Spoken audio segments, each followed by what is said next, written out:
Hi guys, I'm going to begin reading The Mouse in the Motorcycle by Beverly Cleary. And I am going to listen because it's one of my favorite books. Remember me? I'm Ray. Nice to see you, Osage kids. Sit tight. Here comes chapter 1. All right, I'll just put Ray right over here so he can listen too. Here we go. Chapter 1, The New Guest.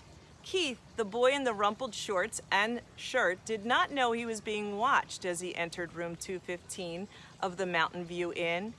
Neither did his mother and father, who both looked hot and tired. They had come from Ohio and for 5 days had driven across plains and deserts and over mountains to the old hotel in the California foothills, 25 miles from Highway 40. So they had driven 5 days, so they probably drove across the whole country. They could have started near where you live and traveled for 5 days until they hit the Mountain View Inn in California. That must be who was watching. The fourth person entering room 215 may have known he was being watched, but he did not care. He was Matt, 60 if he was a day, who at the moment was the bellboy. Hey, so the bellboy knew he was being watched. Interesting. He must know that the Mountain View Inn has mice. Could be. Matt also replaced worn-out light bulbs, renewed washers in leaky faucets, carried trays for people who telephoned room service to order food sent to their rooms, and sometimes prevented children from hitting one another with croquet mallets on the lawn behind the hotel. Now, Matt's right shoulder sagged with the weight of one of the bags he was carrying. "Here you are, Mr. Gridley, rooms 215 and 216, he said, setting the smaller of the bags on a luggage rack at the foot of the double bed before he opened a door into the next room. "I expect you and Mrs. Gridley will want room 216? It is a corner room with twin beds and a private bath." He carried the heavy bag into the next room, where he could be heard opening windows.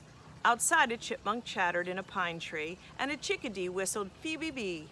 The boy's mother looked critically around room 215 and whispered, "I think we should drive back to the main highway. There must be a motel with a vacancy sign someplace. We didn't look long enough." "Not another mile," answered the father. "I'm not driving another mile on a California highway on a holiday weekend. Did you see the way that truck almost forced us off the road?" "Dad, did you see those two fellas on motorcycles?" began the boy and stopped, realizing he should not interrupt an argument. "But this place is so old," protested the boy's mother, "and we have only 3 weeks for our whole trip. We had planned to spend the 4th of July weekend in San Francisco, and we wanted to show Keith as much of the United States as we could." "San Francisco will have to wait, and this is part of the United States. Besides, this used to be a very fashionable hotel," said Mr. Gridley. "People came from miles around." 50 years ago," said Mrs. Gridley, "and they came by horse and buggy." The bellboy returned to room 215. "The dining room opens at 6:30, sir. There is ping pong in the game room, TV in the lobby, and croquet on the back lawn. I'm sure you will be very comfortable." Matt, who had seen guests come and go for many years, knew there were two kinds: those who thought the hotel was dreadful old barn of a place, and those who thought it was charming and quaint, so quiet and restful. "Of course we will be comfortable," said Mr. Gridley, dropping some coins into Matt's hand for carrying the bags. "But this big old hotel is positively spooky," Mrs. Gridley made one last protest. "It's probably full of mice." Matt opened the window wide. "Mice? Oh no, ma'am. The management wouldn't stand for mice." "I wouldn't mind a few mice," the boy said as he looked around the room at the high ceiling, the knotty pine walls, the carpet so threadbare that many of its roses had almost entirely faded. The one chair with the it's an old word, I don't even know it. Let's see. Antimacassar on its back, the wash bin and the towel racks in the corner of the room. I like it here, he announced. A whole room to myself. Usually I just get a cot in the corner of a motel room. His mother smiled, relenting. Then she turned to Matt. I'm sorry, it's just that it was so hot crossing Nevada, and we are not used to mountain driving. Back on the highway, the traffic was bumper to bumper. I'm sure we shall be very comfortable. After Matt had gone, closing the door behind him, Mr. Gridley said, I need a rest before dinner. 400 miles of driving and that mountain traffic, it was too much. And if we are going to stay for a weekend, I had better unpack, said Mrs. Gridley. At least I'll have a chance to do some drip drying. Alone in room 215 and unaware that he was being watched, the boy began to explore. He got down on his hands and knees and looked under the bed. He leaned out the open window as far as he could and greedily inhaled deep breaths of pine-scented air. He turned the hot and cold water on and off in the wash bin and slipped one of the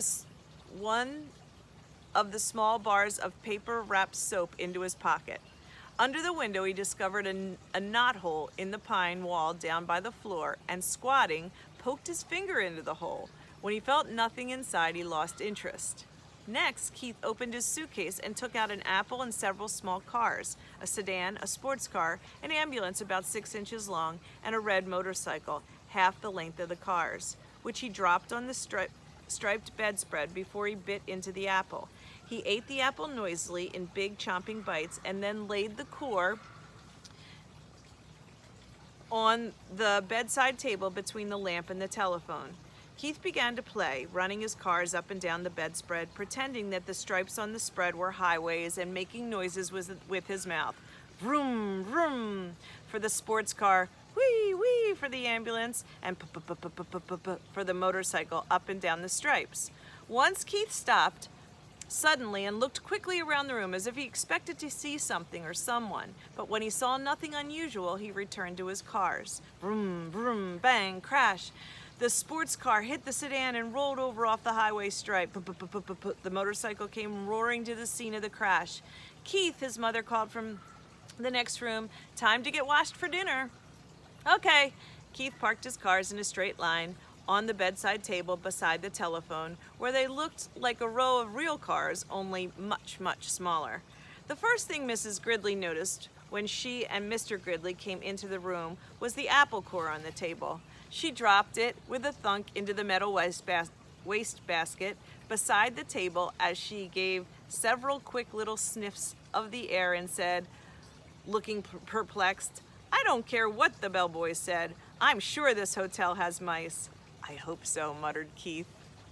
All right, I'm going to go back to that word I didn't know and see if I can maybe use some context clues. Let's see.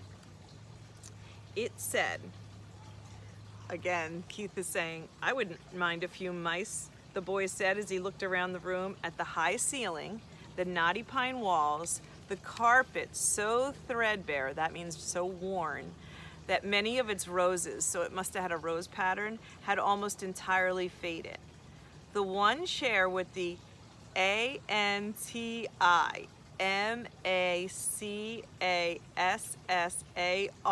on its back, the wash basin and the towel racks in the corner of the room. So, a wash basin, that's very old-fashioned. Having towel racks in that same room. We already know it's an old hotel. I think that this word means like a decorative piece of lace. That's what I think it is, that they used to put over the top of chairs just like to ornately, decorate them. Maybe I'm right, maybe I'm wrong. I'm going to look it up and I will put something, somewhere in the comments. All right, I hope you enjoyed chapter 1. Stay tuned for chapter 2 of The Mouse and the Motorcycle by Beverly Cleary.